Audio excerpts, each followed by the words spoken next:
Dalice Rose-McSeveney, what do you have to say about caring? I just think this is for me, it's the way that we enter this world. We enter it because people cared enough to be together to create us. Yeah. And for the majority of us, when we come out in the world, people care in that moment. They see, they bond, they see this child for the first time. Even for those that are lucky enough for people who can't have children, they end up being able to adopt. The caring that happens, the feeling that they have in their souls when they see this child and they come into their family, their being, their world for the first time. Yeah. That's how we start our life. And I think that is the piece that I've seen, especially as a mum to two gorgeous boys. They respond so well to caring. Caring is what gives us an environment of safety, of trust, of exploration. If I show that I care to my children, I care about their thoughts, I care about their feelings, I care about them being. Yeah. They don't have to think and feel the same way as me. I just care about them being here, and that has given them the safety in an environment to flourish and be the people that they will be. Yeah, they're turning absolutely. into the most incredible little humans. And I love watching them evolve and grow and be challenged by things and try and muddle through how to work through all of this stuff. It's just fantastic. That's what caring is for me. I love it. And you said you had done to see the positives, and you did such a beautiful job of describing adoption, because usually with adoption is my parents didn't want me, my mother didn't want me, and you did such a beautiful job of describing the even adoption process. Children a lot of times are given up through love and because of love, and it's beautiful. I love that. And then of course the adoptive parents are like over the moon to have their little baby. A lot of the time there's so many different stories, but for those that need to face with the choice of adopting the children out, they are normally in most cases wanting to do the best for that child, and it may not always respond that way when the child grows up, and depending on when they discover this, but that's usually because they're wanting the best for them and they don't believe that they can provide that. So that is caring, right? It's and to your point, the adoptee parents, my goodness, the joy that I can only imagine comes into people's hearts. I did work with a gentleman who him and his wife could not have children, and they got to adopt a child, and man, they loved that child like it was their blood through and through. And just the sheer joy of being able to realize and become parents. Absolutely. And huge goal and their dream. Sometimes society puts that pressure on. It would be better for your baby if you adopted your baby out. And it has plenty of muddy waters. There's a really beautiful side to it. So thank you for sharing that. So so we show caring through love, and we just pretty much went over that with the whole adoption thing. And then forgiveness, that's like the number one thing for parents to learn is to say, I was wrong. Will you forgive me? My mistake. If parents aren't admitting to when they have done something that it was their mistake, I always say there's no mistakes in life, only valuable learning experiences. So it just owning your own accountability helps your children to own their accountability. So what do you have to say about forgiveness? Oh, look, everything you just said completely resonates. Keeping on the parent kind of angle here, it is lead by example is a really big value of mine.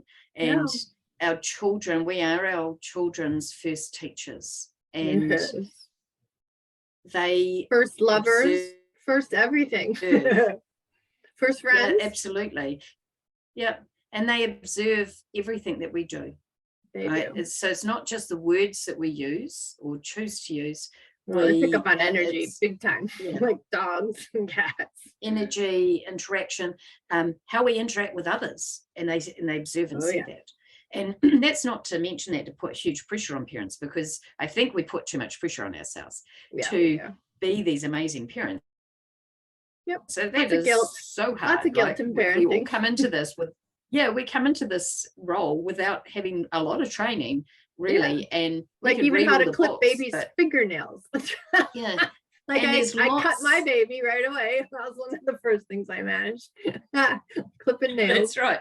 And there's lots of different ways of parenting, and most of them aren't wrong. I say that carefully, because there are some that are on the extreme end that are completely wrong, but most of them aren't. What we're doing is we're learning as we go. So forgiveness is extremely important, because we can hang ourselves up to dry because of things that we've done, and then we see a reaction or an interaction happen because of that choice that we made, or that Lots of action that guilt we in took. parenting. And then we beat ourselves up, and We we're like, do. okay, you've got to forgive yourself, but Yeah. absolutely Big. connect with what you shared around learning to say to your children, I'm sorry, I made a mistake. I do that regularly with my boys. Not necessarily always use the word mistake, but I will say sorry. I'll say that I am learning how to become your mum as much as you are learning I love how that. You're a mom. That's beautiful. be my child, right? So there is Wow. no right, wrong, or we're doing the best we can in that moment. We may change our mind in future moments, and especially with the siblings.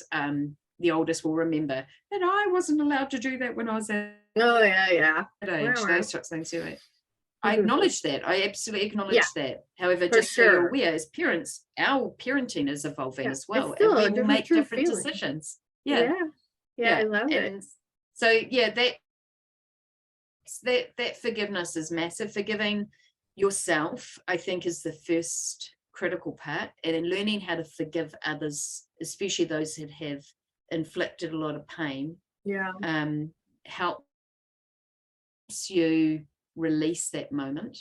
And if you can't go as far as forgiving individual, it's forgiving the moment for it existing. A lot of would be inner the work. first stage. Do your inner work, you know. You've got to forgive here first to have the strength to be able to forgive outwardly, in my experience, to fully be able to. So it's when you can say that I forgive you, but you need to, if you want to fully release it, it needs to be very genuine and yes, very genuine. Especially Especially dealing with inside. Teenagers. If you're not in alignment and very genuine, watch out. They will call you out on it in a heartbeat. They will. Yeah. But that's what I like. They keep me honest and keep me on my toes and remind me things of things that I've forgotten.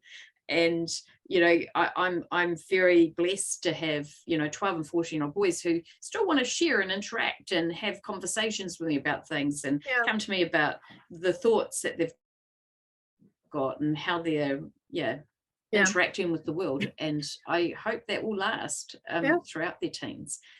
Forgive and remember, because it is a lesson. So like you can remember so you don't repeat the lesson. So I always like the forgive and remember piece to it too. And it can take a little bit longer sometimes to, I know for myself, forgiving an interaction I had at the beginning of last year with a ex-boss of mine. I'm still working through full forgiveness with that individual because of the impact that had on me and some of the peripheral members of that. And I was reminded of that because I saw one of those peripheral people in the airport just recently, and the interesting feeling and emotion that it invoked inside of me. And I was like, and I stood there with that going, that's really interesting. I've still got some release to go. That's, I was being kind to myself. I was acknowledging the fact that, that's right. It's there, it feels, absolutely. Yeah. I love it. Just honoring our humanity. I talk about the ego is kind of like a 9-year-old child. It's there to worry about the future, if you will, to protect us, right? So if a 9-year-old child is doing its best to protect you, you're going to take what's being said with a grain of salt, because like 9 years old, they've got some experience, kids are intuitive, they're not stupid, right? So it's like you would listen, with a grain of salt, but you'd still be open to listening. And then what would you do? Would you say, go away, shut up? No, you'd say thank you.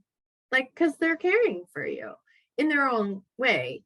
And if you don't say thank you to the ego, its job is to, just like a kid, to keep pestering, keep pestering, keep pestering. And if you really, really ignore it, it's going to go over and recruit the pain body. And then the pain body's kind of like the younger sibling. So pain body's definitely going to get you crying and really upset. And because the pain body's got access to the entire library. So it's like, here, let me give you a memory that that's going to reinforce what ego's trying to tell you here, because you're not getting it, right? So stop, pause, and listen. It's like, I love it. So listen and thank your ego, and it just relaxes and it's over, and it's good. It really keeps me on an even keel. I have noticed for myself and for my clients, it's been huge to just thank the ego. Very cool. Okay, so humanity. So,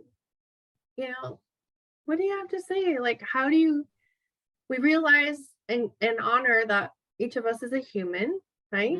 And that we can care for one another, whether we agree or not. We don't have to. Like, unity without uniformity, like in the military, it's still one military, but it's all different. And that's okay. Like you said earlier, it's like, we all have our place in the world. How do you view humanity when you see that word come up? My wish for the world is for people to see each person as a human, not the race, not the culture, not the gender. Ooh, thank you. Yeah.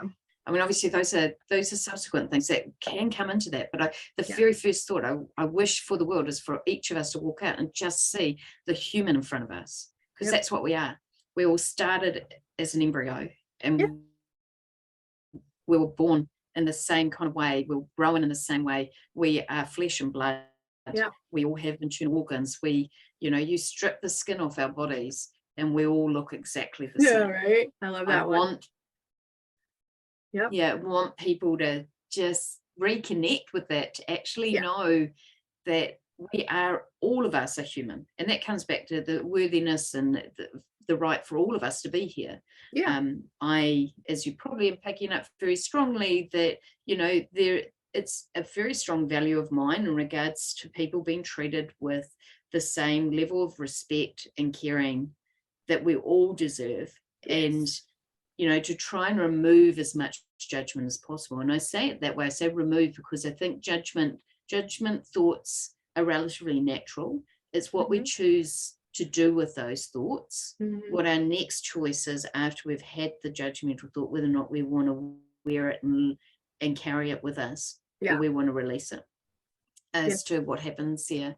And most of those are formed from not always necessary opinions that we've got ourselves or experiences we've had. It's from other people's, from like generations and generations and generations ago. Japan bombing Pearl Harbor as an example. Look, my dad still remembers that for many years, when Japanese built cars started being imported into New Zealand, there was a group that didn't want to buy them because of that event. Oh, absolutely. Yeah. That has been such a huge healing for the world. Yeah. And I absolutely get that, in the sense of understanding why people would hold on to that. That wasn't an experience that my father or his, had gone through. He had inherited those experiences, and therefore the judgment of that someone else's experience he was applying in his life. And if people sat down and said, what is it, why are you strongly aligned, and you get unpick that to get to the only way to be a cycle breaker is to unpack it. Absolutely. Why do we? And you don't always have to break all of those cycles, but they're just really easy examples to share, right, where people can instantly relate to those types of examples. I know those big ones. And Yeah. we have really little ones constantly. So we've got Right. all of these things that are stored in our minds and from our experiences that form the way that we interact with the world and the way we see it. Yeah, I love it. And it takes practice and guidance to tap into those, to understand them, to forgive ourselves of them, and remap it so that we do start to see humans for the human that is in front of us, rather than this person that we might decide is less than because of judgments that we've applied or thought patterns that we've got. Prejudice. Whew. Yeah. Thank you so much, Dalice. This has been wonderful. I've really enjoyed it. It's been lovely. Awesome. Bye-bye. Bye.